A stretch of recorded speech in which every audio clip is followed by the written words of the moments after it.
Hey guys, tonight we begin with something deeply fascinating, the state of mental health in medieval times. What did it mean to feel anxious, depressed, or simply off? Well, let's just say therapy wasn't covered by the local guild. So before you get comfortable, take a moment to like the video and subscribe, but only if you genuinely enjoy what I do here. And let me know in the comments where you're tuning in from and what time it is for you. It's always fascinating to see who's joining us from around the world. Now, dim the lights, maybe turn on a fan for that soft background hum, and let's ease into tonight's journey together. Let's start with the basics. In medieval Europe, your mental health, your moods, your energy, your thoughts, your tendency to cry over burnt porridge, all were believed to be controlled by a stew of internal fluids.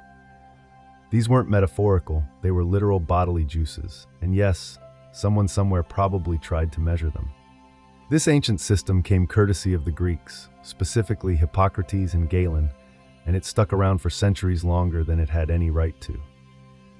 The theory of the four humors claimed your health, personality, and mood were all controlled by the balance of blood, yellow bile, black bile, and phlegm.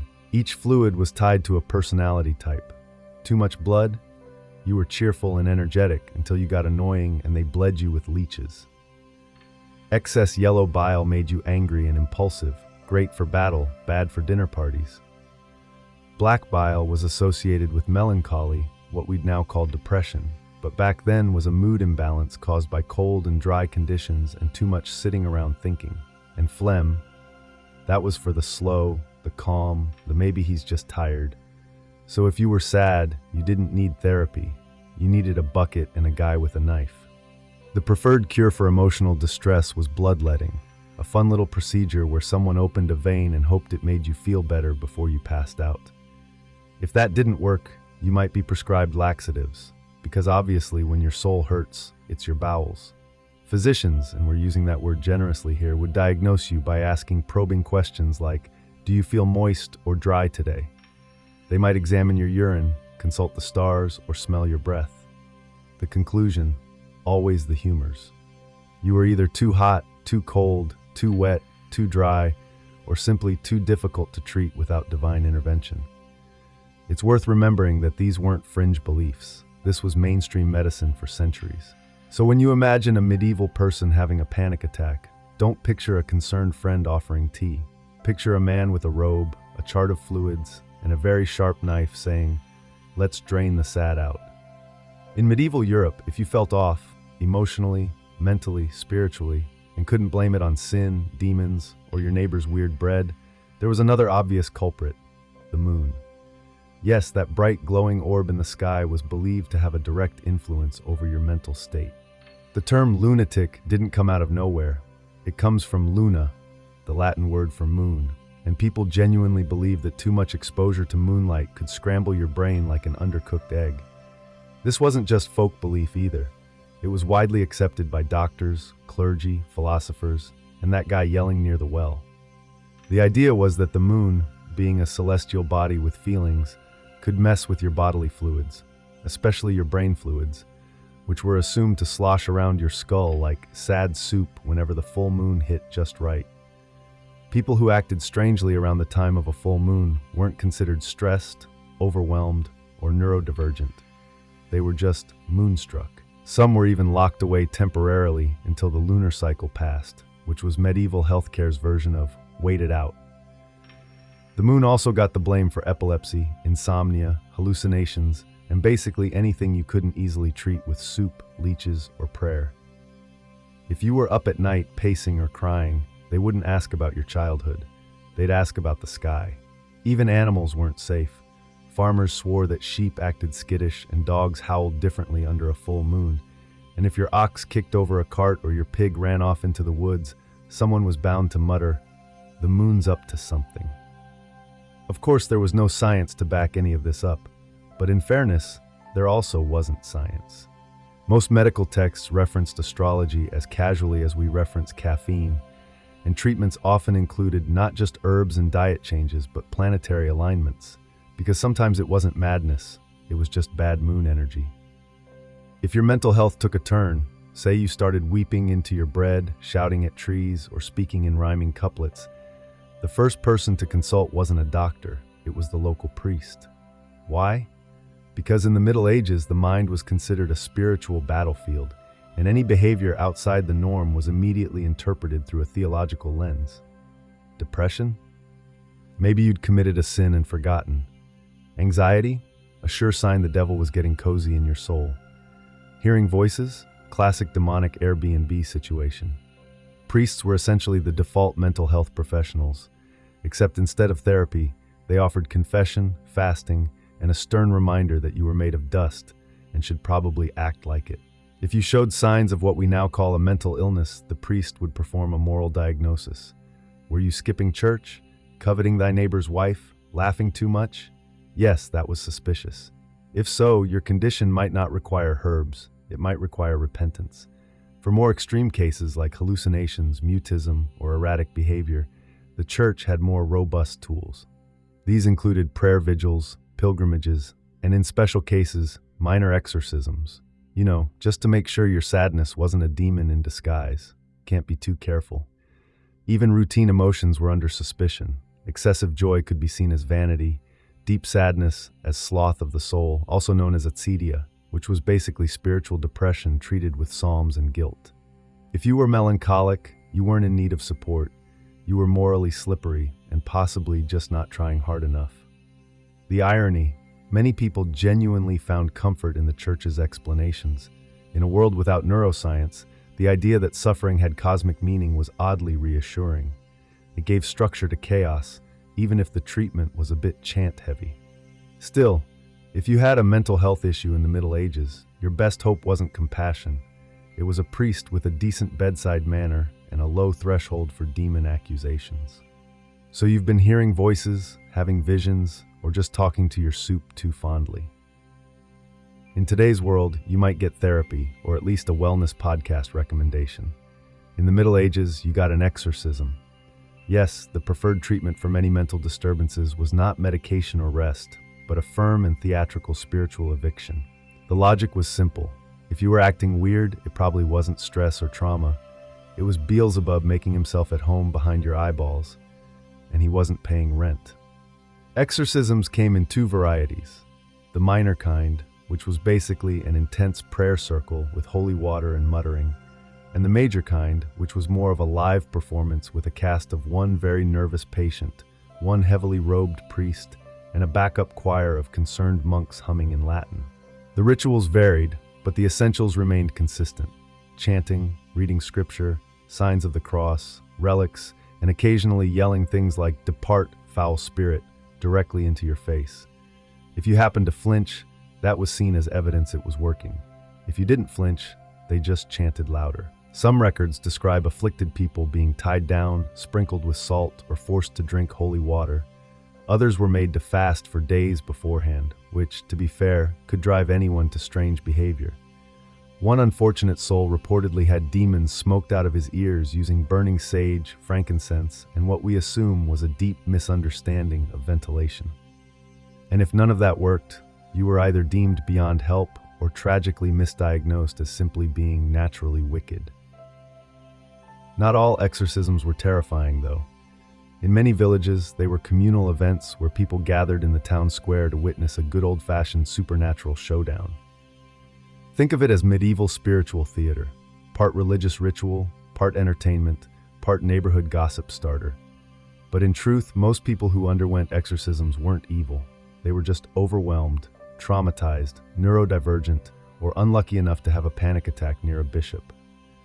Let's say you weren't quite disturbed enough for an exorcism, but still deeply troubling at dinner. You wept for no reason, forgot your own name on occasion, or spent a bit too long staring at firewood philosophically.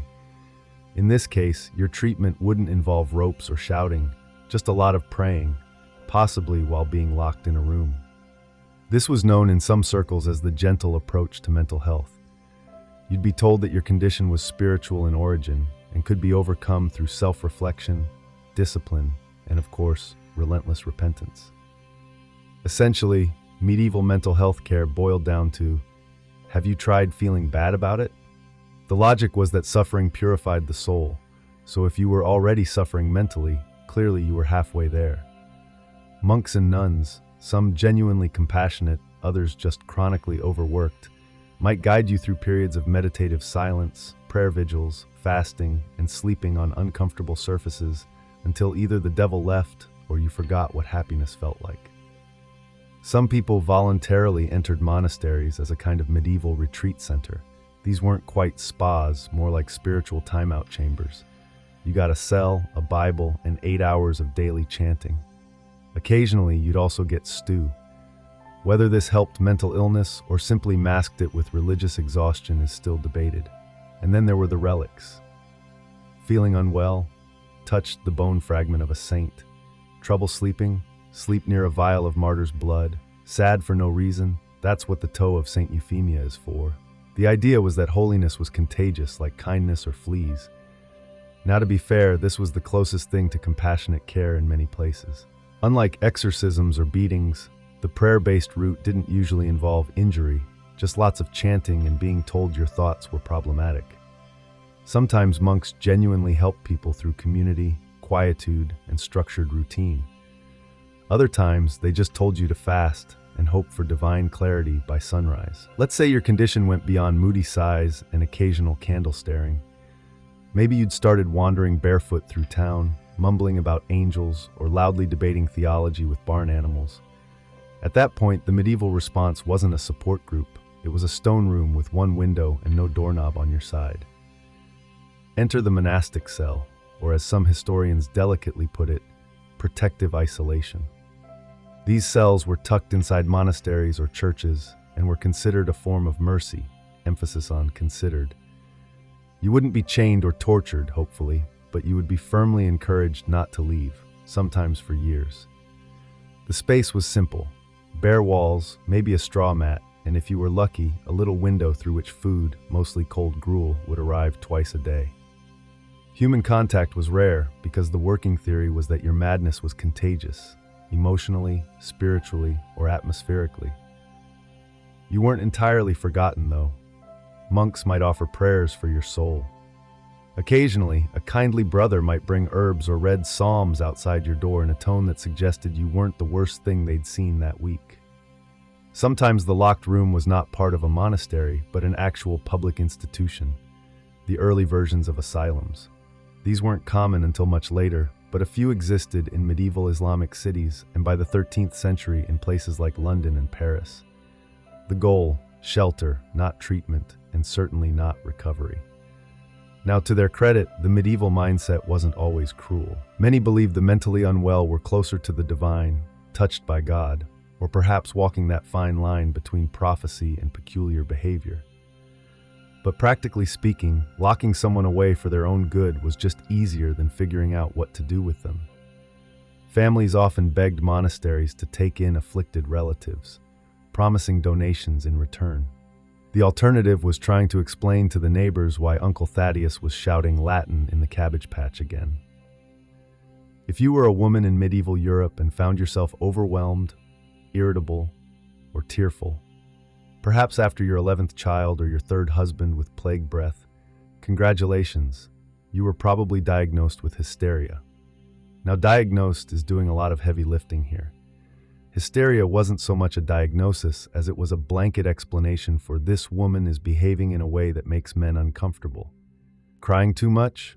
Hysteria. Not crying enough? Suspicious, possibly a witch. Expressing opinions, ambition, or fatigue?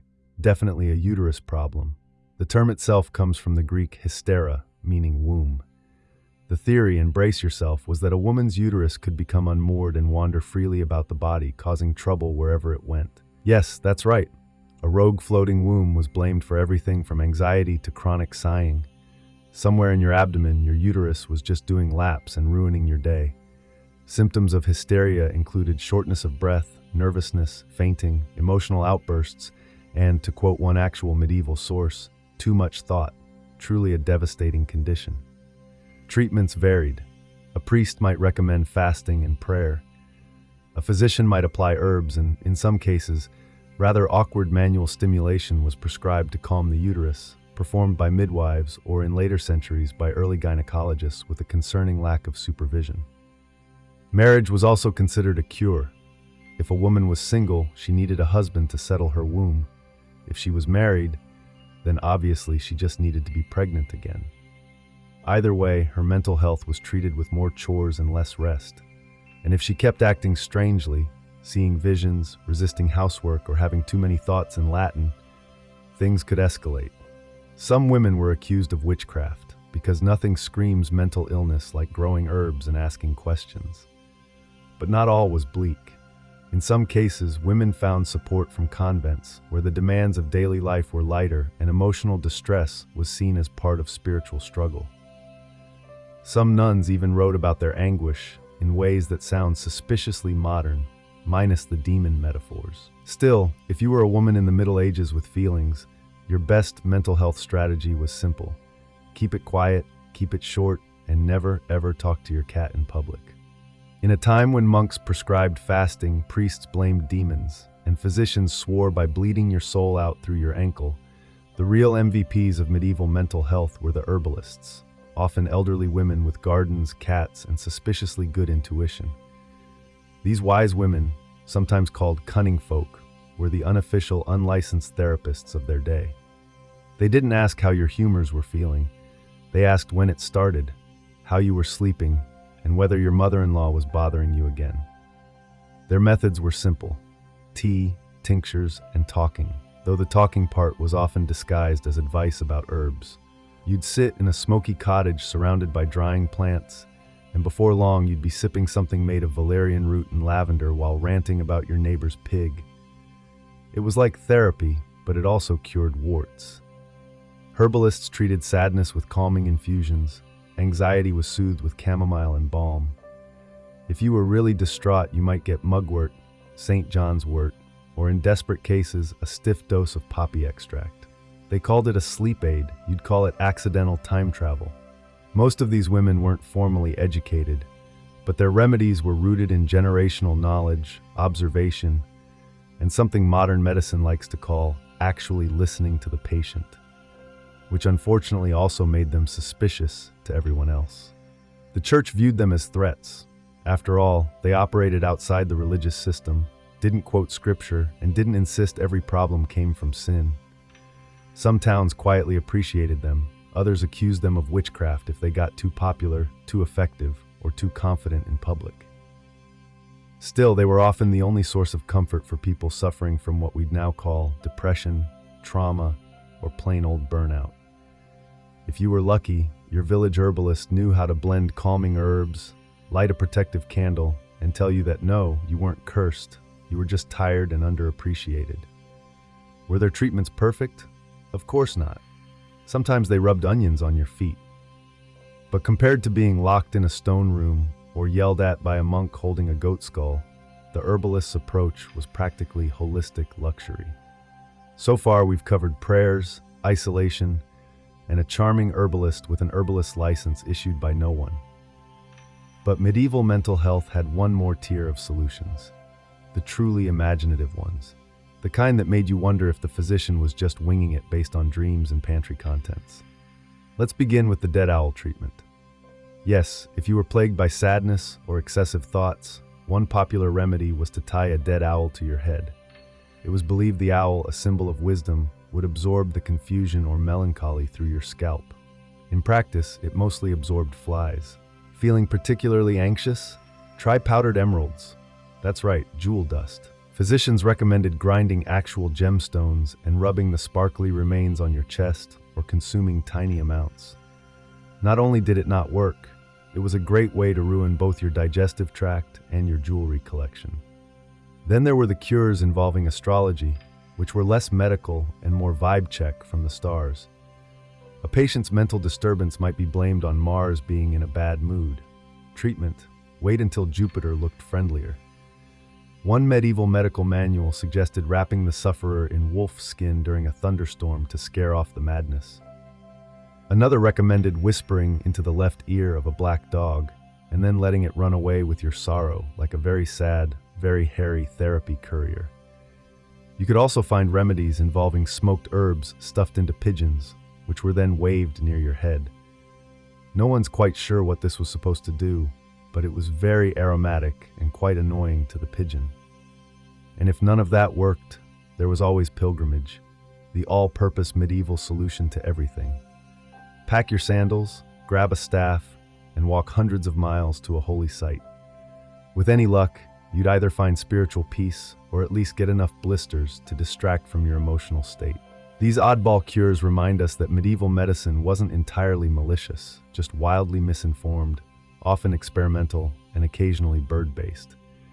And hey, if nothing else, they gave people hope, which in those days was about as close to Prozac as it got. Every medieval town, big or small, seemed to have that guy. You know, the one dressed oddly, muttering to himself, sometimes blessing chickens, sometimes cursing puddles, the town madman. And strangely enough, society didn't always lock him away or call for holy water. They just let him be. In an age when mental health was misunderstood at best and feared at worst, this was oddly progressive. People with visible mental illness weren't always banished. They were often absorbed into daily life, tolerated like unpredictable weather or that one goat who thinks he owns the street. The madman or madwoman, though women were sadly more likely to be accused of witchcraft, held a peculiar place in the medieval social order, not quite a threat, not quite a joke, and occasionally revered. In some towns, these individuals were even seen as touched by God, or given a grudging respect for their unpredictability. If they spouted cryptic phrases while staring into the sun, people assumed it was divine prophecy, or just Wednesday. They were usually given a nickname: Old Will the Wanderer, Mad Meg, Tom Fool. You'll notice these sound suspiciously like pub names, which says a lot about how much people drank while pondering madness. These individuals often lived on the fringes, sleeping in abandoned mills, church porches, or literal barrels, Diogenes style. Townfolk would sometimes give them food or shoes, or just a wide berth. Children were told not to stare, which of course meant they stared constantly. Occasionally, their strange behavior would lead to small acts of charity. A baker might leave out crusts, a blacksmith might repair a bent walking stick. Medieval communities, for all their superstition, could be surprisingly compassionate, especially when guilt and the fear of eternal damnation were good motivators. But if the madman's behavior got too loud, too violent, or too unsettling, patience ran out. Then came the priests, the isolation, or worse. Tolerance had limits, especially if the afflicted stopped being amusing and started being inconvenient. In modern times, we understand that depression is a complex condition involving brain chemistry, life circumstances, and sometimes just terrible Mondays. But in the Middle Ages, if you were feeling persistently low, tired, or like life was a slow-motion mudslide, congratulations, you were guilty of acedia. Acedia wasn't seen as a mental health issue. It was classified as a spiritual failure, one of the original deadly sins before sloth eventually stole its thunder and got top billing. Acedia was sadness at divine good, or in more practical terms, spiritual apathy, lack of joy, and the general medieval version of lying in bed staring at the ceiling. Monks were especially prone to this condition, which they poetically called the noonday demon. Picture it, a monk supposed to be copying psalms, staring at a wall, wondering what the point of it all is. In today's world, that's called burnout. In the 12th century, it was a moral crisis requiring urgent rebuke and possibly more prayer beads. Sufferers of acedia weren't offered comfort. They were told to pray harder, work more, and stop being selfish. Depression wasn't a condition, it was laziness with branding. If your soul didn't feel joy, it was your fault. Maybe you hadn't repented hard enough. Maybe you were secretly proud. Maybe, and this was the nuclear option, you were letting Satan win. And if you dared to express your sorrow out loud, you weren't just pitied, you were viewed as contagious. Sadness could spread. It was like emotional mildew, and monasteries didn't want it soaking into the walls. Lay people weren't immune either. If you couldn't find joy in your toil, it wasn't because you were exhausted or grieving. It was a sign that you needed to go to confession and maybe build a shed out of guilt. Ironically, some writings from monks who battled acedia sound remarkably modern. Descriptions of numbness, fatigue, restlessness, even suicidal thoughts. But instead of therapy, they prescribed fasting and mentally cataloging your sins in alphabetical order. In a time when most people owned 2 shirts and one of them was infested with fleas, you'd think laughter would be encouraged. A little joy, perhaps, a chuckle to get through the plague-filled, mud-splattered, leech-happy nightmare that was daily life. Think again. In medieval Europe, laughter wasn't always a sign of happiness. It was often considered a moral red flag. Sure, peasants laughed, jesters laughed, occasionally even monks cracked a smile if a goose did something particularly scandalous.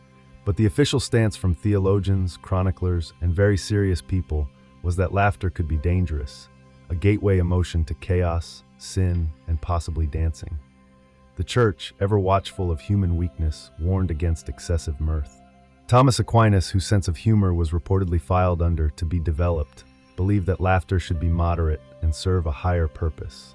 Uncontrolled laughter? A sign of spiritual disorder, maybe even demonic influence. After all, who laughs without reason? Answer: people with a functioning sense of humor. Women, of course, were doubly judged. A laughing woman was clearly up to something. Witchcraft, probably. While a solemn, silent woman was appropriately pious or just very dehydrated.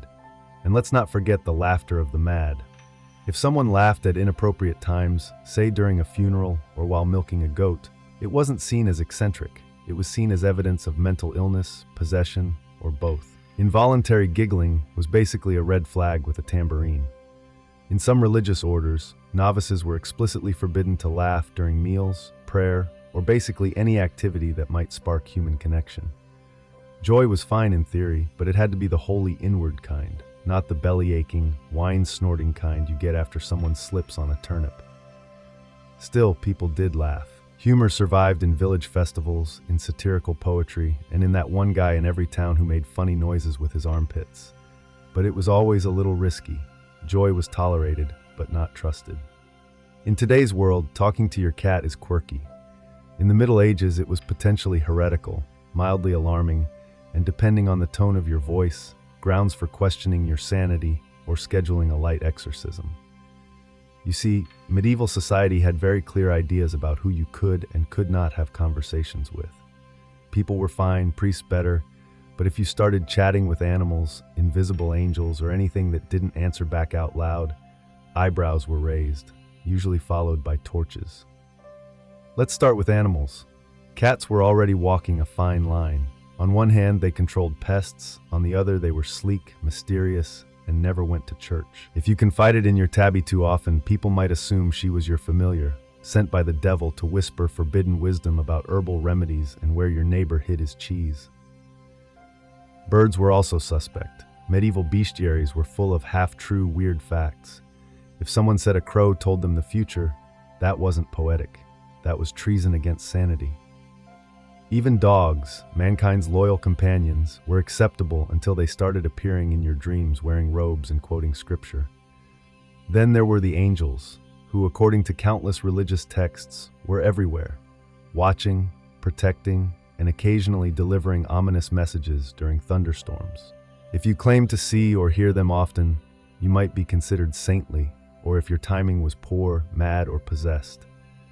The difference often depended on whether you were in a monastery or yelling at clouds in the town square. And of course, imaginary friends. Children got a pass mostly. But adults?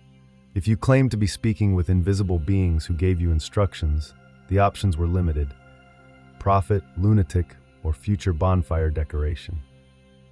There wasn't much middle ground. Interestingly, some mystics like Hildegard of Bingen claimed vivid visions and conversations with divine figures. And because they were cloistered, educated, and slightly intimidating, they were tolerated. But if you were a peasant named Bertram who talked to squirrels about theology, you probably weren't writing illuminated manuscripts anytime soon. In the medieval world, mental illness teetered between 2 extremes. Either you were a walking curiosity or a shameful family secret, and often both, depending on whether the village market was open. Let's start with public spectacle. If someone with visible mental illness wandered through town, muttering, dancing in the rain, or arguing passionately with a bucket, they might attract attention, not scorn. In fact, they could become a fixture of village life, like the bell tower or that one goat that always escaped. People would watch, whisper, maybe even laugh. Not out of cruelty, well, not always, but out of a weird blend of amusement and fear. Because deep down, everyone worried that could be me next week if I get hit on the head or eat spoiled eel pie. In some places, these individuals were known as natural fools, a term that sounds insulting but was weirdly affectionate by medieval standards. They were seen as innocent, almost childlike, and sometimes believed to have been touched by God, fate, or just a very unfortunate moon phase. You could end up with food, shelter, and a nickname. It wasn't ideal, but in a world without therapy, it beat being locked in a tower. But for families, not so charming. If your relative was quietly struggling, maybe depressed, withdrawn, or plagued by what we'd now call anxiety, it was often handled as a private matter, which in medieval terms meant don't talk about it ever. Shame was a powerful social currency, and a troubled mind in the household could reflect poorly on the whole lineage. Some families kept afflicted members hidden, others sent them to monasteries or pilgrimage routes, hoping divine geography would work where herbal tea had failed. In some sadder cases, people were disowned entirely, especially if they were seen as disruptive or, worst of all, embarrassing at weddings. Public mental health care barely existed. Shame filled the gap where support systems should have been. No clinics, no community outreach, just a mix of whispered prayers and pretending everything was fine. By the end of the Middle Ages, somewhere around the late 15th century, give or take a plague, things started to shift. Not quickly, not gracefully, but if you squinted hard enough, you could spot the early signs of humanity inching toward compassion, one confused scholar at a time. For one, philosophy and science began to sneak into the conversation, thanks to Arabic medical texts preserved and translated in places like Spain and Sicily. Western Europe was reintroduced to ancient Greek thinkers who, while not exactly modern psychologists, had at least considered that the human mind wasn't just a demonic puppet show. Scholars started to flirt with the idea that madness could stem from imbalances in the body, not just sins or sorcery. Physicians began to write treatises discussing melancholy and mania with slightly fewer biblical quotes and slightly more anatomy. Don't get excited, treatments still involve things like apply leech to temple, but at least people were reading. At the same time, the idea of charitable care began to evolve. In cities like Valencia and Cairo, early hospitals started to separate out patients with mental disturbances from general wards. Some even offered gardens, music, and gasp conversation. It was still far from dignified, but better than being yelled at by a priest while tied to a goat post. The printing press didn't hurt either. With more access to books, ideas about the mind began to spread faster than syphilis at a midsummer fair. This helped plant the seeds for the Renaissance, when mental illness began its long uphill climb from "you're cursed" to "you might need support." Of course, not everything changed. People still feared what they didn't understand, and the line between madness and mysticism remained as thin as a monk's bedsheet. But the groundwork was laid. Slowly, the mad were no longer seen solely as vessels of sin or divine wrath. They were, in a radical twist, beginning to be seen as human, fallible, suffering, and worthy of care. Not hugs, though. That would come centuries later. From the outside, noble life looked divine. Perfumed corridors, diamond-crusted attire, servants waiting on every whim. Whether at Versailles or within the imperial walls of Kyoto, nobility projected an illusion of perfection. Elegance frozen in time like a portrait. But what the public didn't see was the suffocating reality beneath the powdered faces and rigid etiquette. For many nobles, this life of luxury was less like heaven and more like a velvet-lined prison.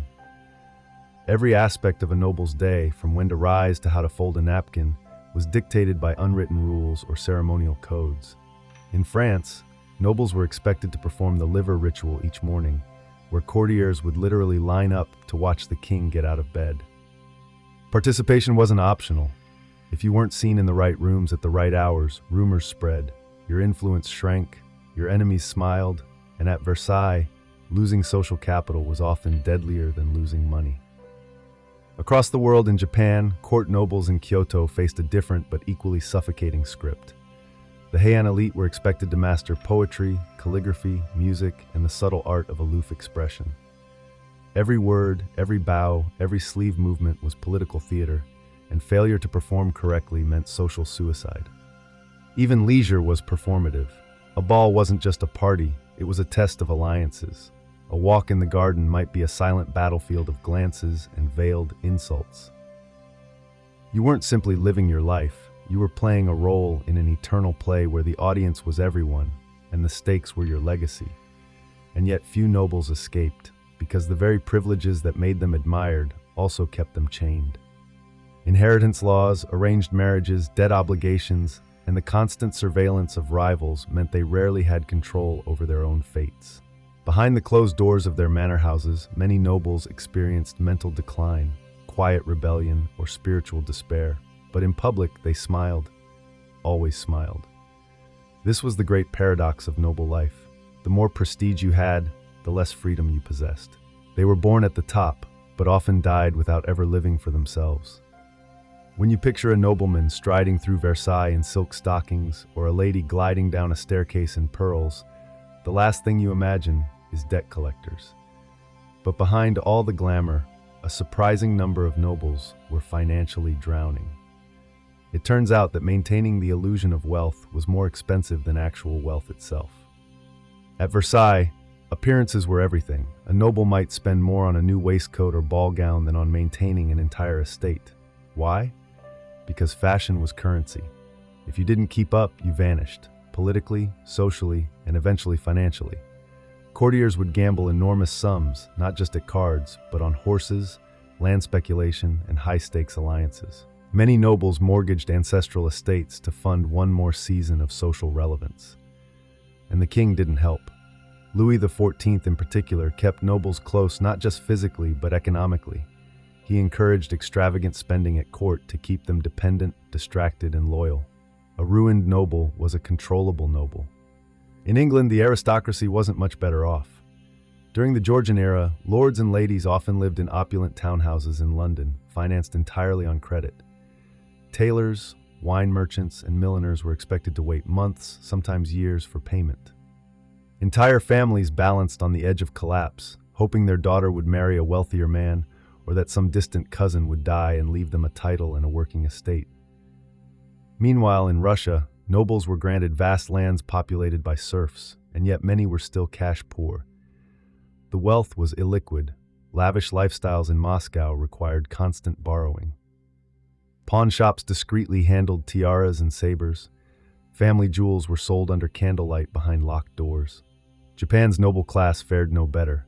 During periods of peace, as the samurai class shifted from warrior to bureaucrat during the Tokugawa era, many nobles found themselves ceremonial but irrelevant. Stipends shrank, costs remained. Some took side jobs, yes, actual jobs, in poetry schools or estate management to keep up appearances. But admitting financial hardship was a dishonor, so debts piled in secret. The lesson: nobility wasn't about financial stability. It was about the performance of wealth, and often that performance came at a soul-crushing cost. Scandal was the unofficial second language of the nobility. Affairs, jewels, secret children, whispered betrayals. The more polished the public image, the dirtier the private truths. Nobles had power, prestige, and privilege, but what many of them didn't have? Restraint. In Versailles, courtiers lived in such close quarters that privacy was nearly non-existent, and yet illicit liaisons flourished. Queen Marie Antoinette was endlessly accused of romantic entanglements, whether with Swedish nobles or her inner circle of ladies. Many of these rumors were false, but they stuck, because everyone knew someone who was doing exactly that. The court practically ran on gossip, and scandal wasn't just tolerated, it was currency. Your name in someone else's bedroom could either elevate your influence or ruin your bloodline. Meanwhile, over in England, aristocratic reputations were shredded in salons and gambling houses. Lord Byron, for example, was rumored to have fathered children with his half-sister. That didn't stop him from being a celebrity, but it cast a long shadow over his noble status. Nobles were expected to have mistresses, just not too many, and definitely not the wrong ones. Affairs with actresses, commoners, or foreign spies could lead to exile, imprisonment, or in rare cases, an early grave.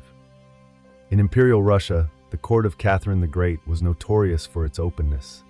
The Empress herself had lovers throughout her reign, often hand-picked and elevated to positions of power. But it wasn't just Catherine. Her courtiers were constantly engaged in intrigues, often mixing political maneuvering with bedroom games. Affairs were less about love and more about leverage. Even in the refined Heian court of Japan, where restraint and poetry reigned, scandal found its way through haiku and love letters. A noblewoman might receive a midnight visitor whose identity she would never reveal, but her next poem, shared among the elite, might offer just enough metaphor to ignite a wildfire of speculation. The most dangerous scandals, though, were the ones that never made it into letters or court whispers, the ones involving treason, espionage, and betrayal of blood. These were whispered in corridors, documented in coded correspondence, and buried in family archives, because in noble life, scandal wasn't the exception. It was the wallpaper, beautiful, intricate, and always hiding cracks underneath. For all their earthly power and luxury, nobles were often tormented by a far less visible force, the crushing weight of spiritual uncertainty. They had everything, yet still wrestled with existential dread. Being born into privilege didn't grant clarity about the afterlife, morality, or divine purpose. In fact, it often made things worse. In Catholic France, guilt clung to the corridors of palaces like smoke. The same nobles who attended Mass daily might also indulge in debauchery every night. Confession was routine, but more for social performance than true penitence. Still, many nobles, especially as they aged, were haunted by their sins. Some turned toward mystics and visionaries, desperate for answers. Even Louis XIV, the Sun King himself, grew more devout in his final years, racked with fear over his worldly indulgences and the wars he'd waged across Europe. Nobles funded churches and monasteries not just out of piety, but insurance. In their minds, a new chapel might buy them a cleaner conscience. 1,000 candles lit in their name could offset a life of intrigue and excess. Some retreated into monastic life altogether in old age, swapping velvet robes for hair shirts. In Orthodox Russia, things were more intense. Nobles were expected to uphold both political and spiritual order, yet many wrestled with doubt, especially during the turbulent reigns of czars who declared themselves chosen by God even as they ordered purges. Some nobles sought answers in secret prayer circles or turned to fools for Christ, holy wanderers who renounced wealth and comfort to speak uncomfortable truths. These odd mystics sometimes served as the only outlet for aristocrats facing spiritual crisis. Meanwhile, in feudal Japan, the samurai nobility, a hybrid class, often found themselves torn between Confucian ethics, Shinto rituals, and Buddhist detachment. Some nobles turned to Zen, hoping meditation would silence their inner turmoil. Others composed poetry not just for art's sake, but as spiritual catharsis. Still, the tension between duty, honor, and the impermanence of life gnawed at them. When a noble committed seppuku, it wasn't always about shame. Sometimes it was about spiritual release. Despite their silks and titles, nobles were often profoundly lost. Surrounded by ritual and grandeur, many still stared into the void, wondering if any of it truly mattered. Behind the masks of status, their souls were whispering, and sometimes screaming, for peace. In the age before smartphones and email, the most dangerous thing a noble could send wasn't an assassin, it was a letter. Ink on parchment could undo a dynasty, expose an affair, or spark a revolution. And nobles, despite their outward elegance, were compulsive correspondents. They wrote everything down: secrets, longings, schemes, prayers, love, lies. These weren't idle pen-pal exchanges, they were calculated tools of diplomacy and survival. At Versailles, every noble had a paper trail. Love letters to mistresses, pleas to creditors, carefully worded flatteries to the king. And not all of it was above board. Couriers carried sealed notes laced with invisible ink or written in cipher. A wrong phrase in the wrong hands could lead to exile or the scaffold. Some nobles even had personal ciphers, alphabets invented solely for clandestine conversations. The Duke of Orléans, for instance, was known to correspond with suspected radicals during the lead-up to the French Revolution, and his letters were meticulously coded. But ciphers were never foolproof. In one legendary case, a noble's encrypted diary was decoded long after his death, revealing a hidden life of treason and betrayal. In the Habsburg courts, marriage negotiations often played out through veiled language. A letter might begin with discussion of weather and falconry, but hide deeper intentions between the lines. Parents arranged matches through polite lies, lovers begged for elopement under the guise of visiting countryside estates. In Japan's Heian era, poetry served as code. A single waka, just 31 syllables, could convey forbidden love, rejection, or a secret rendezvous. Noble women were particularly skilled at crafting double-meaning verses, often responding in kind within hours. These exchanges were delivered by discreet messengers, sometimes servants, sometimes children, always sworn to silence. During the Renaissance, some noble women ran entire espionage networks through their salons, writing to allies in foreign courts. In Russia, letters smuggled out of the Tsar's inner circle helped fuel uprisings. Nobles trapped in gilded cages turned to correspondence as their only form of rebellion. Paper became weapon, shield, and confession booth all in one. Of course, the riskiest letters were the ones that never arrived, intercepted, burned, buried. Some lay hidden in attics and wall crevices for centuries, their secrets unread, their senders long forgotten. But make no mistake, within those ink-stained lines lived revolutions, heartbreak, and the rawest truths of the noble soul. In noble society, emotion was a luxury no one could afford. Joy, anger, fear, all were carefully measured, rationed, or concealed entirely. A noble survival depended not just on wealth or title, but on mastering the art of emotional camouflage. To rule at court, one had to perform and never, ever flinch. At Versailles, life was a never-ending theater. Nobles rehearsed their smiles, their bows, their silences. A raised eyebrow could signal support or sabotage. Tears were reserved for funerals, and even then, only if the cameras of courtly judgment were watching. The goal was simple: Project Elegance, hide the chaos. Those who failed were branded unstable, hysterical, or worse, unfit. This emotional choreography was learned young. Noble children were taught to speak only when spoken to display pride without arrogance, and to suppress grief until it could be written about in private diaries. Meltdowns were not just embarrassing, they were politically dangerous. A single outburst could be remembered for decades and used as ammunition in future rivalries. In Japan's Heian court, nobles were even more refined in their restraint. Public emotion was seen as vulgar. One's true feelings were shared only through metaphor in poetry, gestures, or carefully chosen silences. A noble woman's sleeve might carry more meaning than her words. A fan opened halfway could signal heartbreak. A single cherry blossom plucked too early, despair. To survive, one had to master subtlety as fluently as language. In England, nobles kept a stiff upper lip. A scandal could be quietly swallowed with a brandy, but never spoken of. Behind closed doors, journals wept for them. Volumes of sorrow and suppressed rage bound in leather and sealed away in desk drawers. Mental illness, grief, shame, all of it was hidden behind ballroom smiles and military posture. Some cracked under the pressure. There are records of nobles who snapped mid-dance or collapsed during ceremonies, later confined to asylums or sent away to recuperate in remote estates. But these were whispered tragedies. The show, after all, had to go on, because in the grand masquerade of nobility, emotions were a liability. Masks weren't just for balls, they were daily attire.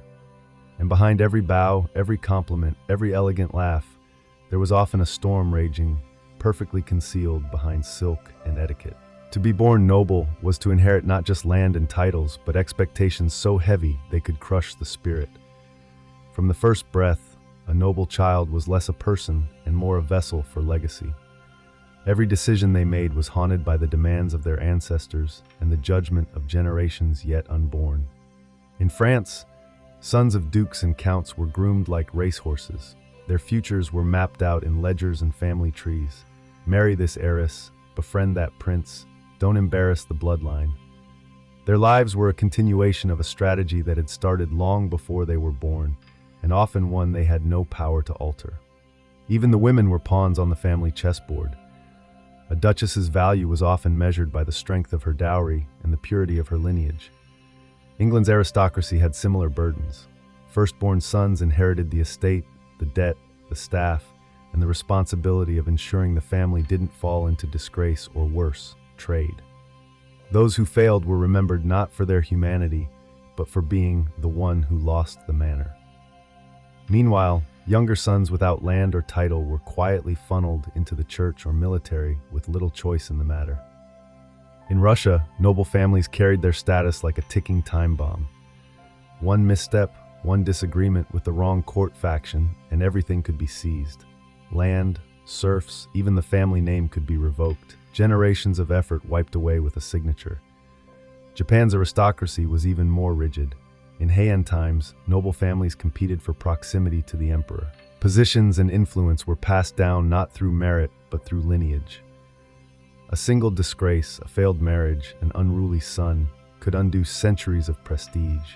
The pressure to conform was immense, and individuality was often sacrificed on the altar of ancestral duty. And what of those who didn't want the title, who didn't want to marry the stranger, rule the estate, or bear the name? Rebellion wasn't just difficult, it was unthinkable. Some tried, most were crushed by the machinery of tradition. The burden of inheritance wasn't just a financial or political matter, it was psychological, a crown of thorns worn under a golden halo. To be noble meant to be chained to a legacy, whether you wanted it or not. Not all nobles followed the script. Beneath layers of etiquette and centuries of family pressure, some cracked and others resisted. But rebellion among the nobility wasn't always dramatic. There were no peasant uprisings here, no flaming torches, just quiet, subversive acts tucked into corners of palaces, hidden behind locked doors, or disguised as tradition. In Versailles, where conformity reigned supreme, rebellion took on strange forms. Some nobles chose not to attend the king's elaborate morning ritual, a grave offense that signaled independence. Others dared to wear colors out of fashion or commission portraits that didn't flatter. A few scandalized their families by marrying for love, not alliance. These small gestures in the world of court politics were explosive. In England, some aristocrats defied expectations by turning to art and literature.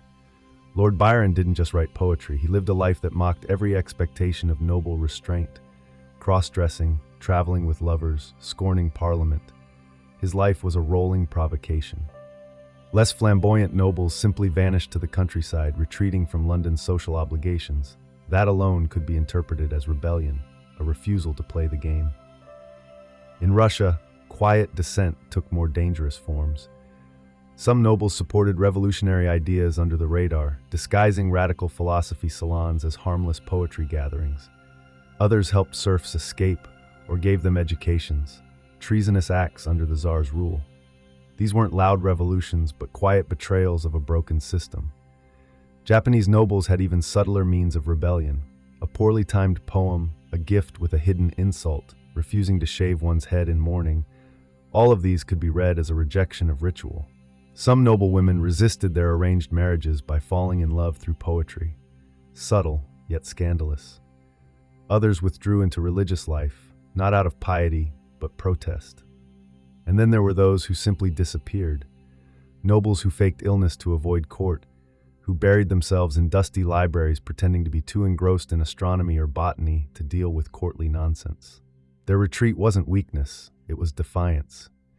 These rebels rarely made history books, but their choices, however quiet, chipped away at the illusion of perfect obedience. Not all nobles followed the rules. Some whispered no, and that in their world was louder than any scream. For all the grandeur and posturing, nobility was obsessed with one thing above all: legacy. Not the kind you feel, but the kind you can engrave, paint, parade, and pass down. Portraits in oil, family crests etched into marble, vast estates with names longer than some novels. Every ball, battle, and betrothal was part of an unending project to be remembered. But here's the uncomfortable truth: most of them weren't. Yes, we remember the monarchs, the kings who launched wars, the queens who lost their heads. But the average noble? Forgotten. Their elaborate rituals, their infighting, their expensive shoes vanished like breath on glass.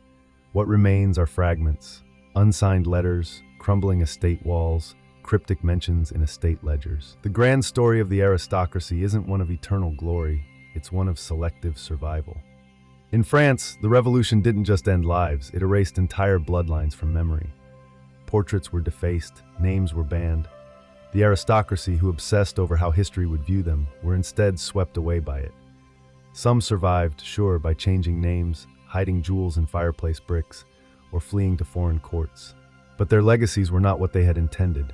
They became cautionary tales, not immortals. England's nobles fared better, legally protected, land rich, institutionally embedded. Yet even they were not immune to irrelevance. Once buzzing estates now sit in ruin. Dust covers tapestries that once cost fortunes. The great names, many dissolved through scandal, poor marriages, or just time. A line with no heirs is a legacy with no future. In Japan, the aristocracy was eventually replaced in importance by the military class, the samurai and shogunate. The elaborate poetry, the court rankings, the ceremonies faded, and though a few families trace their roots to ancient noble houses, the modern world rarely cares. Even the proudest names became museum labels. And what of those who tried to control the narrative, commissioning epic biographies, dictating memoirs, sponsoring churches? They too are subject to history's selective memory. Often the real stories, the shame, the secrets, the compromises survive only in whispers, footnotes, or hidden letters. In the end, legacy was the ultimate illusion. Nobles lived in service of being remembered, yet were often forgotten entirely. Behind the portraits and palaces lies a quiet truth. Permanence was never real, only the performance was. In the spring of 1900, a curious man in a wide-brimmed hat stood under the sun, staring at scattered stones and half-buried walls. His name was Sir Arthur Evans, a British archaeologist, historian, and eccentric dreamer. He had come to Crete not just to excavate ruins, but to chase a ghost. Specifically, the ghost of a civilization that had haunted Greek legends for centuries. A civilization so old it slipped through the cracks of both history and myth. For years, travelers and locals had spoken of strange artifacts surfacing in the hills south of Heraklion. Pottery older than Mycenaean, strange glyphs no one could read, and ruins that didn't quite match any known Greek style. Evans was convinced that these were the traces of a Bronze Age people, older than Homer, older than Athens, who had once ruled the Aegean.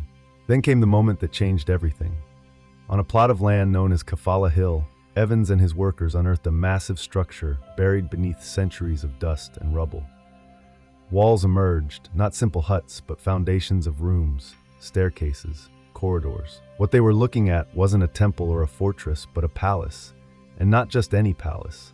One so complex it seemed designed to confuse anyone who walked inside.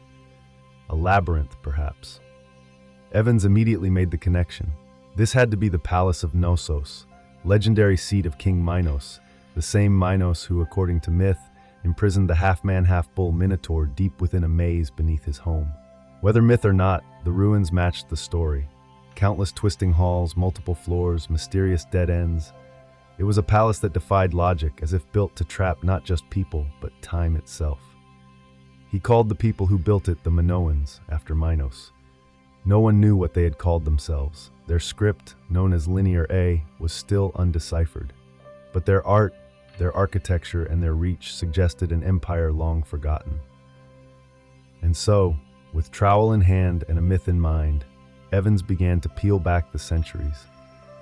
What he found would challenge everything people thought they knew about early European civilization and ignite new debates that still haven't settled. The Palace of Knossos is not a palace in the traditional sense. It's a puzzle made of corridors, courts, and chambers that seems to double back on itself with every turn.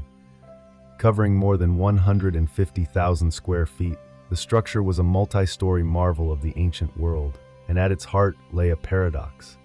How could something so open, so light-filled and advanced feel so impossible to map? There were no grand walls or moats, no militaristic towers. Instead, Knossos had balconies, skylights, and air shafts, architectural features unheard of in Bronze Age Europe. The entire complex seemed designed not for war, but for ceremony, administration, and perhaps mystery. Stairs wound in dizzying spirals, narrow corridors opened into sudden courtyards, rooms connected unexpectedly.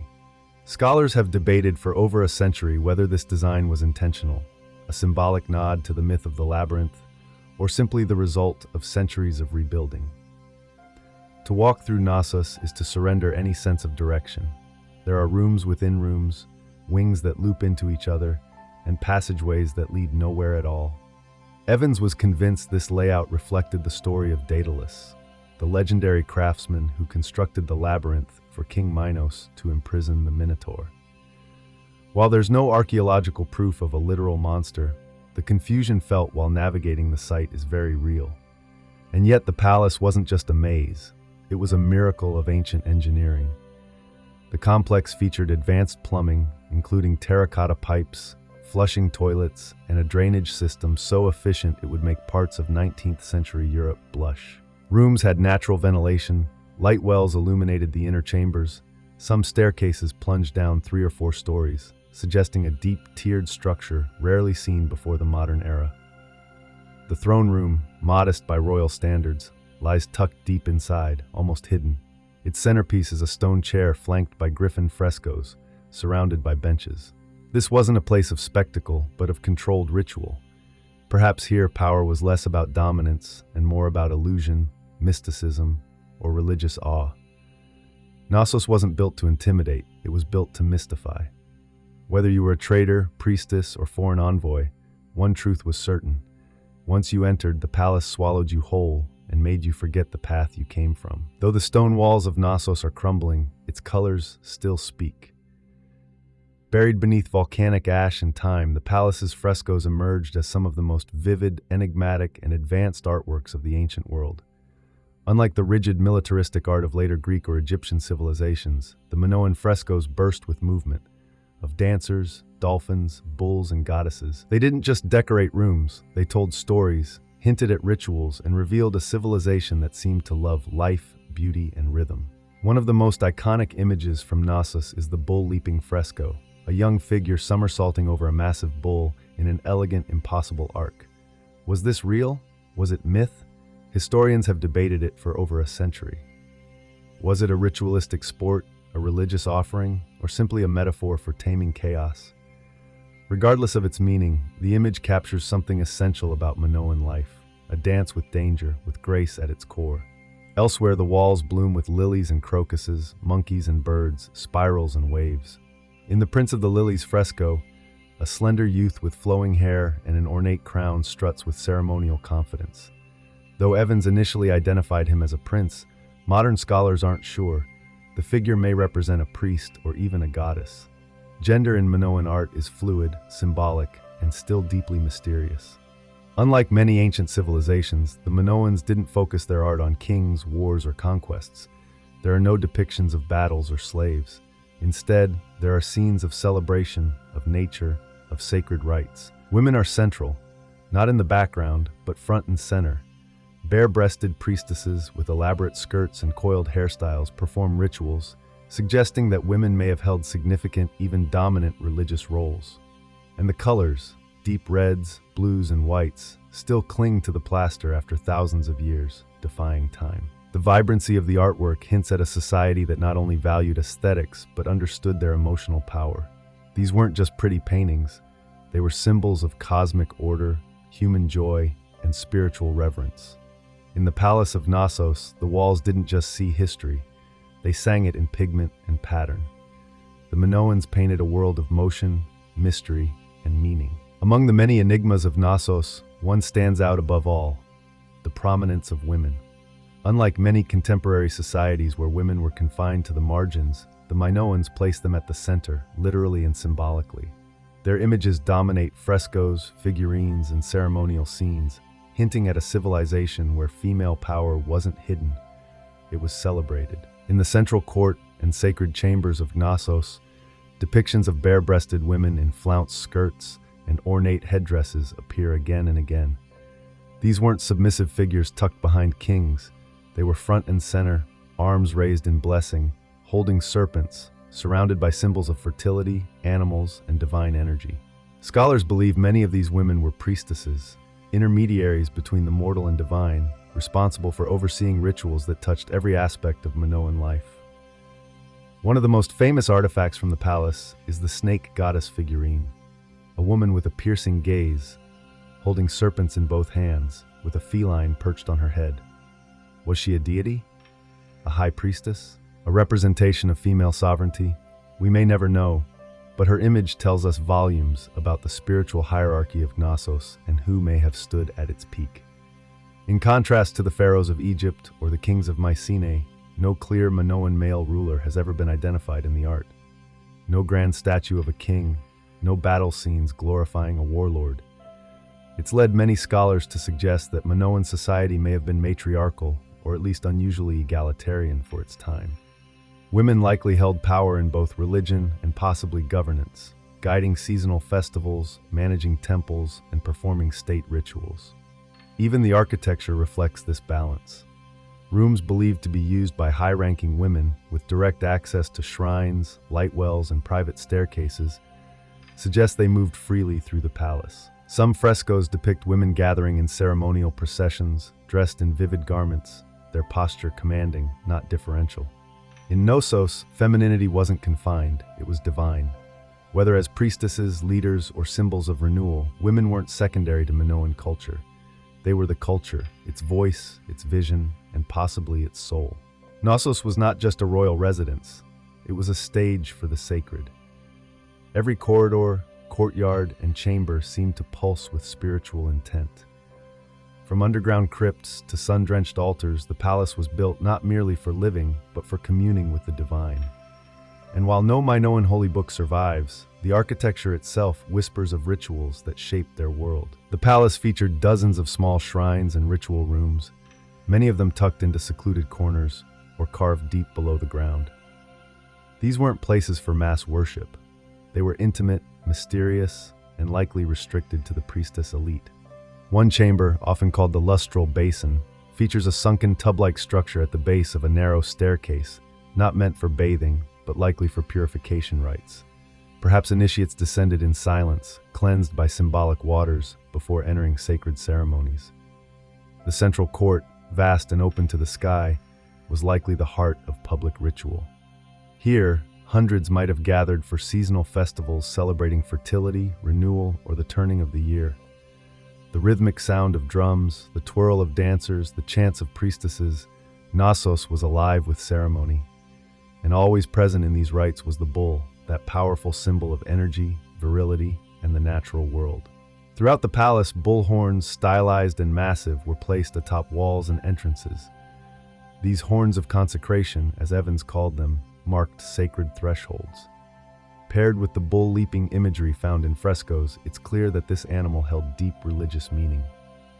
Some believe a live bull may have even been part of certain rituals, not in brutal sacrifice, but as a partner in a spiritual performance meant to mirror the eternal dance of chaos and order. The double axe, or labrys, was another symbol often associated with sacred spaces in Knossos. Found carved into pillars and walls, it may have been a tool, a weapon, or a divine emblem. Its frequent pairing with female figures further supports the idea of a goddess-centered religion.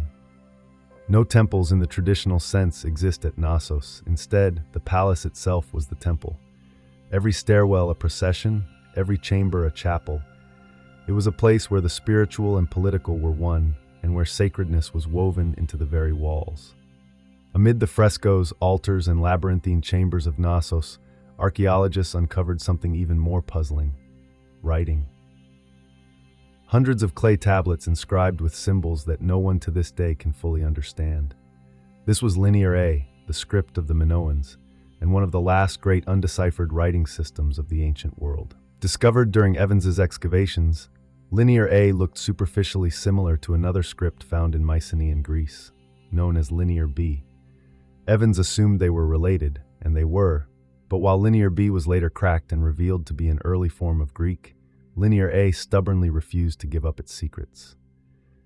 It's a language unrelated to Greek and possibly unrelated to any known language on Earth. We can read its characters phonetically, but we don't know what they mean. Most Linear A tablets found at Knossos are administrative inventories of grain, oil, livestock, or offerings, but without knowing the language, the context remains elusive. Were these taxes, ritual offerings, market records? No one can say with certainty. The Minoans wrote for over 500 years, and yet we still can't understand a single full sentence. This linguistic blackout gives Knossos its dreamlike quality. It's like listening to music through a wall. You can sense the rhythm, the energy, the intent, but the lyrics are forever muffled. We can see their rituals in art, their architecture in stone, but their thoughts remain sealed. Linear A was written with a stylus on soft clay, then baked by accident, preserved only because the palace was destroyed by fire. Without that disaster, their words might have dissolved long ago. Ironically, the burning of Knossos gifted us with the only surviving fragments of Minoan language. Some scholars believe Linear A might one day be deciphered, especially if bilingual texts are found, much like how the Rosetta Stone cracked Egyptian hieroglyphs. Until then, we're left with isolated symbols: a man, a bull, a jar, a sun, meaningless and yet hauntingly familiar. Knossos, for all its color and complexity, speaks to us in silence. Its language sits just beyond reach, reminding us that some of history's greatest voices still wait to be heard, buried not in earth, but in mystery. The Palace of Knossos, once a beacon of art, architecture, and ritual, did not vanish in a single cataclysm. Its fall was not swift but layered, a slow unraveling of a civilization whose power once seemed eternal. And like so many ancient collapses, the truth behind Knossos' downfall is a tapestry of fire, water, and whispers of war. Around 1450 BCE, something changed suddenly across Crete. Minoan palaces and towns began to burn. Knossos, curiously, did not fall immediately. Instead, it was reoccupied, but the frescoes changed. The writing on the clay tablets shifted from linear A to linear B, not Minoan but Mycenaean Greek. This suggests that the Mycenaeans, the rising power from the mainland, had either invaded or taken control peacefully after a catastrophe weakened the Minoans. Whatever the method, Knossos was no longer ruled by its native people. One theory points to the eruption of Thera, a volcanic explosion on the island of Santorini, just north of Crete, around 1600 BCE. This cataclysm was one of the most powerful in recorded history, devastating the region with earthquakes and tsunamis. The resulting chaos may have crippled the Minoan economy, wrecked their ports, and weakened their influence, leaving them vulnerable to invasion or internal collapse. Others argue for a gradual economic and political decline as trade routes shifted and rivals grew stronger.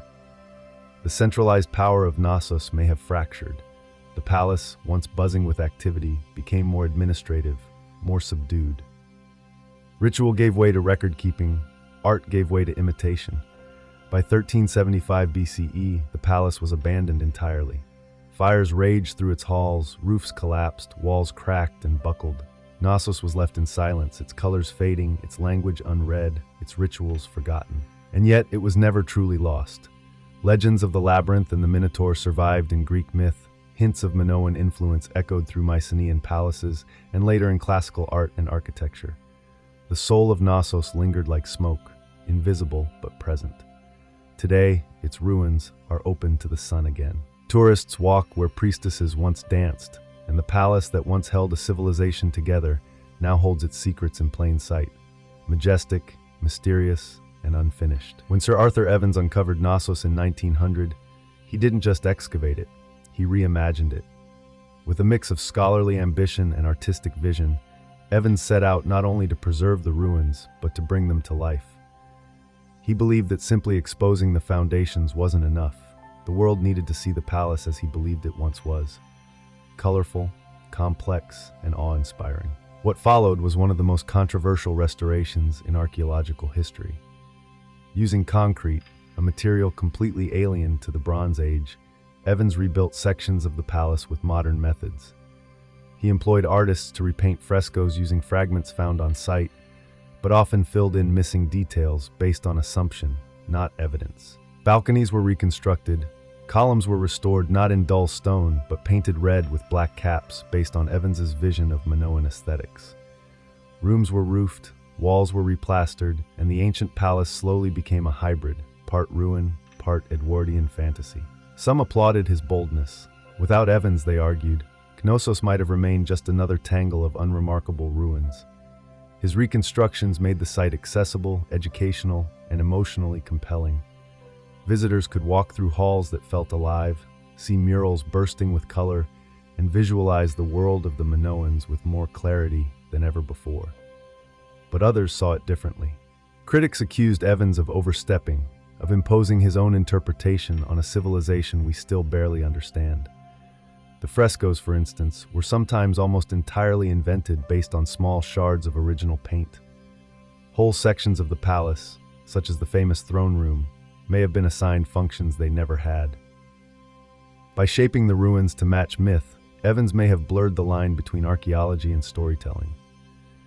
Today, Knossos is both a marvel and a monument to the complexities of historical reconstruction. Evans's vision cannot be separated from the site. His concrete structures still stand, His artistic interpretations still color the walls. But visitors walk through Knossos with a dual awareness of what the Minoans might have built and what a passionate archaeologist believed they did. In trying to bring Knossos back to life, Evans may have given us two palaces, one ancient, buried in the earth, and one imagined, standing boldly above it. Today, the Palace of Knossos stands not only as a ruin, but as a bridge between myth and history, imagination and evidence, Europe and the ancient world. Long after its last ritual was performed and its halls fell silent, Knossos continues to fascinate, mystify, and provoke. Its very existence challenges our assumptions about early civilization and forces us to confront how little we still know. The palace helped redefine the timeline of European history. Before its discovery, most scholars believed that advanced civilization began with the Greeks. Knossos rewrote that narrative. Here was a culture flourishing 1,000 years earlier, with plumbing, urban planning, international trade, and symbolic art. The Minoans centered at Knossos were not primitive. They were sophisticated, expressive, and deeply spiritual. But Knossos' legacy is inseparable from its mythology. For millennia, the story of the Minotaur in the labyrinth was dismissed as fiction, a fable to frighten or entertain. And yet, when archaeologists unearthed a palace with hundreds of rooms, corridors that looped and twisted, and symbols of bulls carved into stone, the line between myth and history blurred. Perhaps the legend was not invented, but remembered, filtered through generations until only fragments survived. In modern times, Knossos has inspired not just scholars, but writers, artists, and architects. Its double axes, horned symbols, and sinuous frescoes have appeared in fashion, sculpture, and even science fiction. The idea of a hidden ancient civilization beneath the Mediterranean still fuels imaginations, a vision of a time when power didn't mean pyramids or conquest, but beauty, ritual, and balance. Yet Knossos also reminds us of fragility. The palace fell, its language was lost, its people vanished, and its meaning, its real, original purpose, is still debated. Every interpretation is a mirror, reflecting not just the past, but what we want to believe about it. Walk its halls today, and you stand where priestesses once prayed, dancers once twirled, and children once laughed. You stand at the heart of the oldest palace in Europe, a place that lived between sunlight and shadow, between architecture and myth. Knossos may never give up all its secrets, but in its silence, it still speaks of mystery, memory, and the deep, labyrinthine path of civilization itself. Lucius Domitius Ahenobarbus was born on December 15th, 37 CE, a child of privilege, but also of poison. His lineage was imperial, tangled in the Julio-Claudian dynasty that ruled Rome with both splendor and suspicion. His mother, Agrippina the Younger, was the sister of Emperor Caligula, great-granddaughter of Augustus, and one of the most cunning political players of her time. His father, Gnaeus Domitius Ahenobarbus, was known for arrogance and cruelty. It was said that when someone congratulated him on the birth of his son, he muttered, "Nothing could be born from me and Agrippina, but something monstrous." Whether that was a prophecy or just bitterness, time would tell. At just 2 years old, Nero lost his father to dropsy, or possibly to poison. In a Rome where alliances were fatal and ambition was a blood sport, Agrippina now found herself a widow with a child and no real power. But she was patient. She watched as her brother Caligula spiraled into tyranny and was murdered by his own guards. She kept quiet as Claudius, the stammering, bookish uncle, was lifted to the purple robe. Then she made her move. By 49 CE, Agrippina seduced Emperor Claudius, her own uncle, and married him. She wasn't subtle about her goals. Within a year, she convinced him to adopt her son as heir, passing over his own biological son, Britannicus. Lucius became Nero Claudius Caesar Drusus Germanicus, a name fit for emperors. She arranged his engagement to Claudius's daughter Octavia and hired Rome's finest tutors to mold him.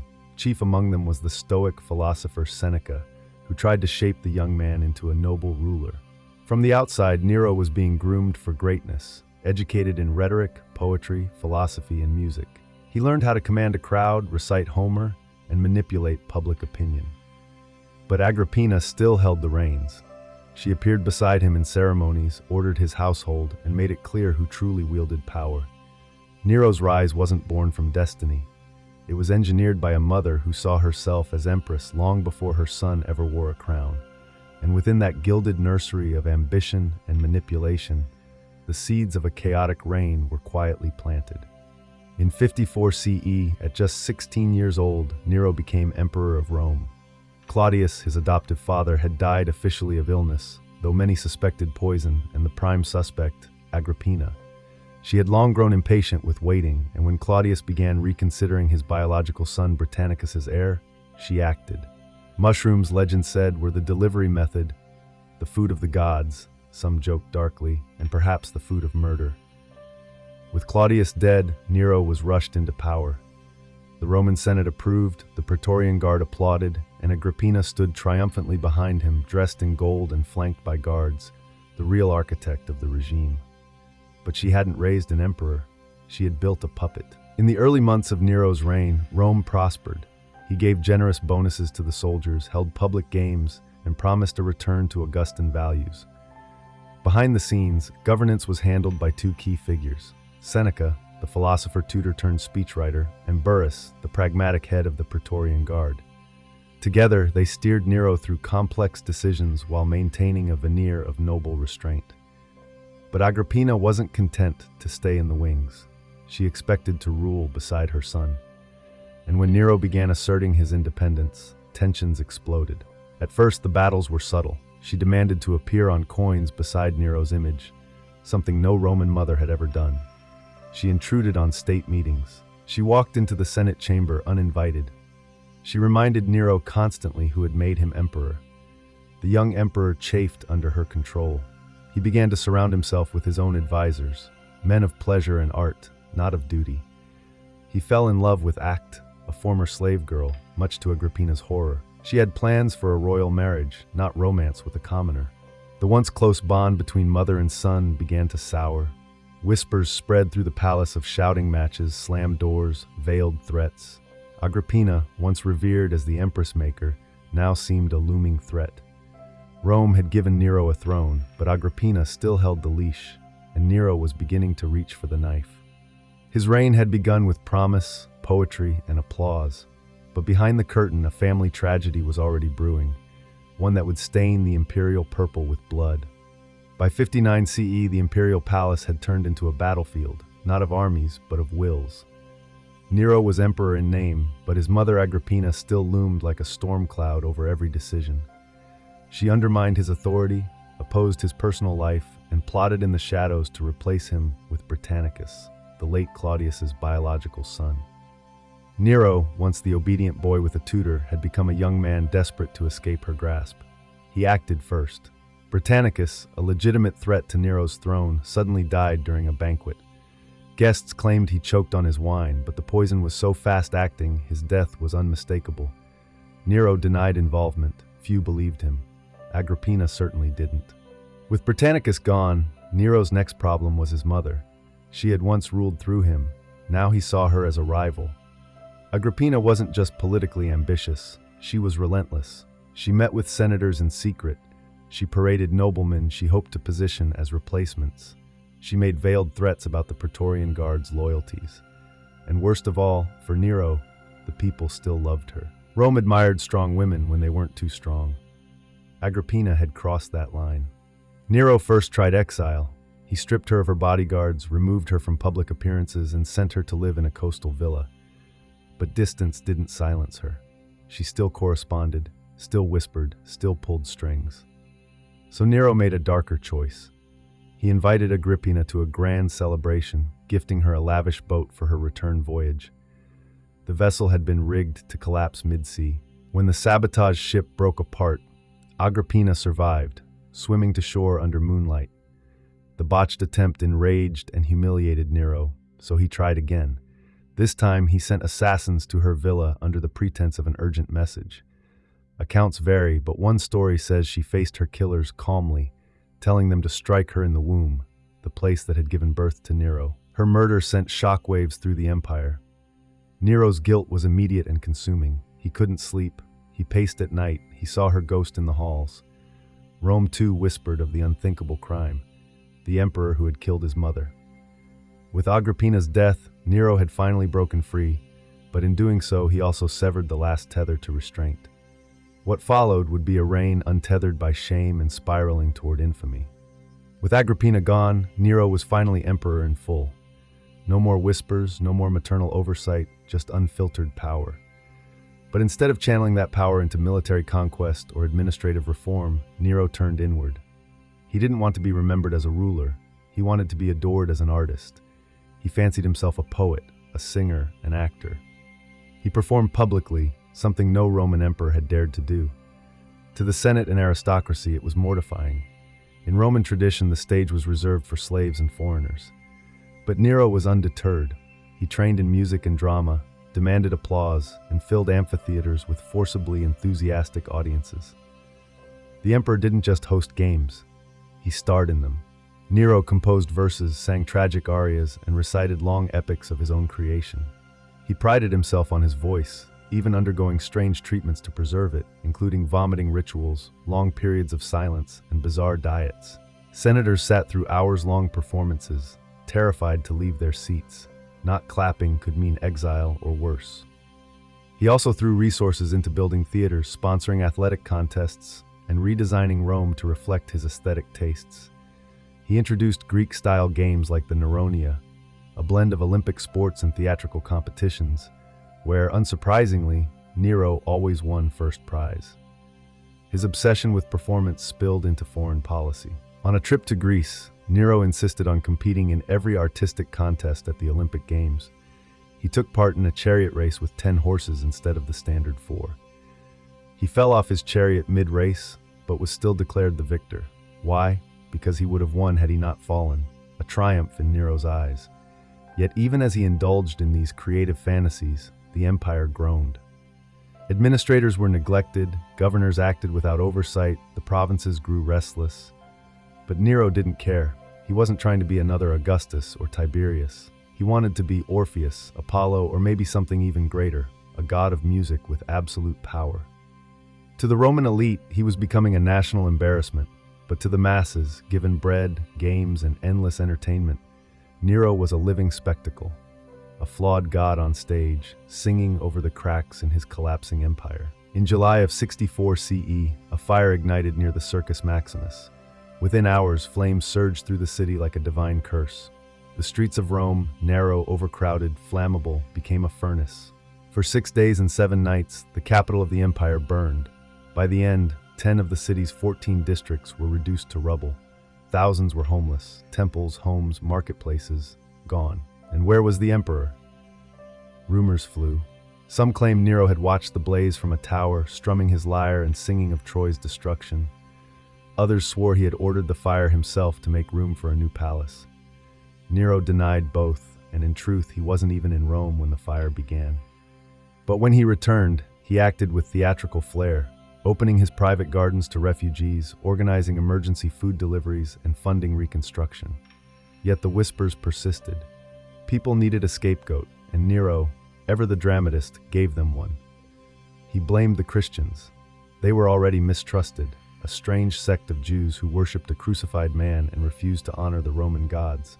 Nero accused them of arson and began a persecution so brutal it would echo through the centuries. Christians were torn apart by dogs, crucified, and most horrifyingly burned alive to serve as torches for Nero's garden parties. It wasn't justice, it was theater by firelight. Meanwhile, Nero unveiled his true ambition, the Domus Aurea, or Golden House. On the ashes of central Rome, he began constructing a pleasure palace of unimaginable extravagance, with artificial lakes, gilded walls, revolving dining rooms, and ceilings that sprinkled perfume. It was a monument to indulgence. A colossal statue of himself, the Colossus of Nero, was planned to tower over it all. To many Romans, this confirmed their suspicions. Nero hadn't just let the city burn. He had used the fire as a blank canvas. He had erased old Rome to paint a new one, starring himself. But Nero saw it differently. In his mind, he wasn't destroying, he was creating. He was remaking Rome in his image, dramatic, divine, and unforgettable. In trying to immortalize himself through art and architecture, Nero scorched the earth and lit the fuse of his own downfall. As Nero's reign dragged on, the applause began to fade, and the fear took its place. The emperor, who once danced across the stage, now paced palace corridors in a state of growing paranoia. He saw enemies in every shadow, conspiracies in every whisper. The artist emperor had become a tyrant in a mask of grease paint. Following the fire and the unpopular construction of his golden house, Nero's standing with the Senate deteriorated rapidly. The aristocracy, already offended by his performances and extravagance, now feared for their lives. In 65 CE, a plot was uncovered, the Pisonian conspiracy, in which dozens of senators, equestrians, and even soldiers were implicated in a scheme to overthrow him. Some wanted to restore the Republic, others simply wanted anyone but Nero. Nero's response was swift and ruthless. The poet Lucan, the philosopher Seneca, and the general Faenius Rufus were all ordered to commit suicide. Seneca, Nero's former tutor and once his moral compass, was forced to slit his wrists while calmly discussing Stoic philosophy. Even those only rumored to be sympathetic to the plot were swept up in the purges. The palace became a house of executions, the Senate chamber a silent theater of obedience. The emperor's paranoia deepened. He accused his own wife Octavia of infidelity, a charge so flimsy it insulted the intelligence of even his closest allies. She was exiled, then executed. Her head was sent to his mistress Poppaea Sabina as a twisted token of affection. But even Poppaea wasn't safe. During a rage or possibly a drunken argument, Nero kicked her in the stomach while she was pregnant. She died soon after. Some say he wept for days, others claim he mourned the loss of his muse, not the woman. Poison became a regular tool in his arsenal. He relied on the infamous poisoner Locusta, a woman whose concoctions had killed emperors and rivals alike. At Nero's command, she trained others, creating a small macabre academy of assassination. By now, Nero's court resembled a stage soaked in blood. Every friend was a suspect, every ally a potential betrayer. And through it all, Nero continued to sing, perform, and believe that he was loved. But the audience was shrinking, the laughter was nervous, and the knives were getting closer. While Nero indulged in performances and purges in Rome, the empire beyond the capital began to rumble. The provinces, long the backbone of Rome's power, grew restless under the weight of neglect, extortion, and Nero's increasingly erratic rule. Taxes were high, governors were corrupt, and military prestige had eroded. In distant corners of the empire, patience wore thin, and rebellion stirred. The first crack came from the east. In 66 CE, the province of Judea erupted into full revolt. Tensions between Roman authorities and the Jewish population had simmered for years, fueled by religious oppression and heavy taxation. When Nero's appointed governors desecrated sacred temples and looted treasuries, open war broke out. The First Jewish-Roman War began, and it would cost Rome dearly. Nero dispatched one of his most competent generals, Vespasian, to crush the rebellion. Ironically, this act would later prove fatal to Nero's own reign. Meanwhile, in the west, the storm clouds gathered darker still. In Gaul and Spain, Roman legions began murmuring discontent. Nero's lavish lifestyle, the destruction of Rome, and his cruelty had eroded the loyalty of both aristocrats and soldiers. Governors like Gaius Julius Vindex in Gaul declared open rebellion in 68 CE, accusing Nero of being a disgrace to Rome, a self-absorbed performer unworthy of the purple. Vindex's rebellion failed militarily, but succeeded politically. It emboldened others. Servius Sulpicius Galba, the powerful governor of Hispania Tarraconensis, refused to recognize Nero's authority and declared himself a legatus of the Senate and people of Rome. It was the first open call for regime change. Back in Rome, panic took hold. Nero's supporters began to flee or turn against him. The Senate, sensing the shift in power, grew bolder. The Praetorian Guard, once his fiercest protectors, was now bribed by Galba's agents. Their loyalty, like everything else in Nero's court, was transactional. Nero tried to rally support. He wept, begged, even considered fleeing to the eastern provinces and returning as a popular artist. But it was too late. The empire had turned against its self-declared god performer. Nero's isolation was complete. The provinces that had once cheered his rise now lit the fuse of his destruction. The emperor had lost his stage, and now the curtain was falling. By June of 68 CE, Nero was emperor in name only.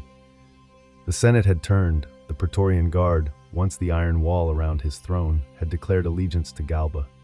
The people of Rome, once entertained by his games and theatrics, now watched in silence as the city held its breath.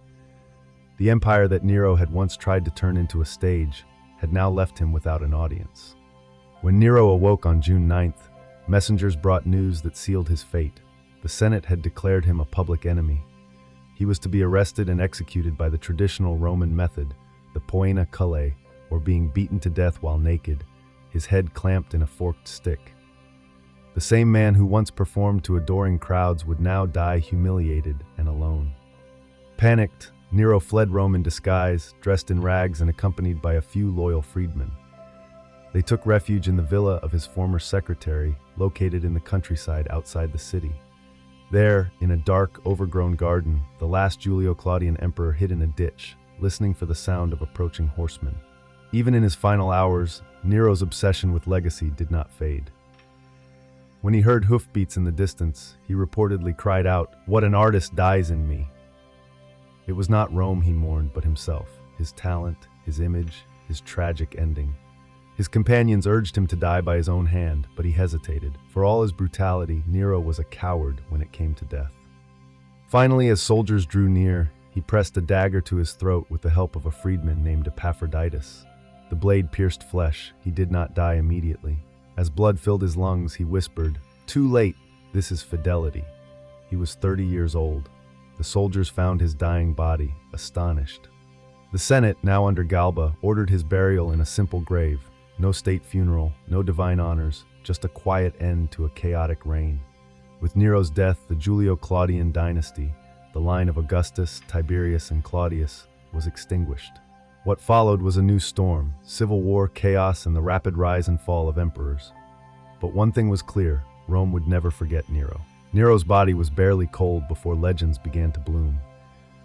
Some Romans rejoiced, others mourned, and still more whispered that he wasn't really dead, that he had escaped to the east and would one day return. Over the next few decades, no fewer than 3 impostors claimed to be the resurrected Nero, appearing in Asia Minor with lyres in hand and songs on their lips. The myth of Nero, it seemed, had only just begun. For many in the Roman elite, his legacy was clear. Nero was a monster, a megalomaniac who murdered his own mother, burned his capital, and disgraced the empire with his narcissistic performances. The historians who chronicled his life, Tacitus, Suetonius, Cassius Dio, painted him as a cautionary tale, the artist emperor who let vanity devour virtue. And yet not everyone agreed. Among the lower classes, Nero remained oddly beloved. He had reduced taxes, built public baths, and organized massive games and grain distributions. He gave Rome its greatest spectacles. Some even considered him a populist. Vulgar, yes, but generous. Centuries later, Christian texts would demonize him further, with early writers labeling Nero the first Antichrist and possibly the beast of Revelation. He was remembered not just as a bad ruler, but as a cosmic villain. Still, there was something magnetic about Nero's story. He was not the calculating tyrant that Tiberius or Caligula had been. He was theatrical, flamboyant, impulsive, often absurd. He ruled like a man in a permanent dream, casting himself as poet, god, and tragic hero all at once. Even his death felt like a scene from a lost Greek tragedy. In later centuries, artists, playwrights, and filmmakers would resurrect Nero as a symbol of fallen grandeur, a ruler too obsessed with beauty to bear the ugliness of power. His name became shorthand for excess and decline, a lesson in what happens when ego eclipses empire. But perhaps Nero's strangest legacy is this: he made power performative. He understood, centuries before mass media, that image could be as strong as policy, that if you controlled the narrative, you could shape the future's memory. And in that sense, he got what he wanted. 2,000 years later, we still remember Nero, not for ruling Rome, but for burning his name into history's stage.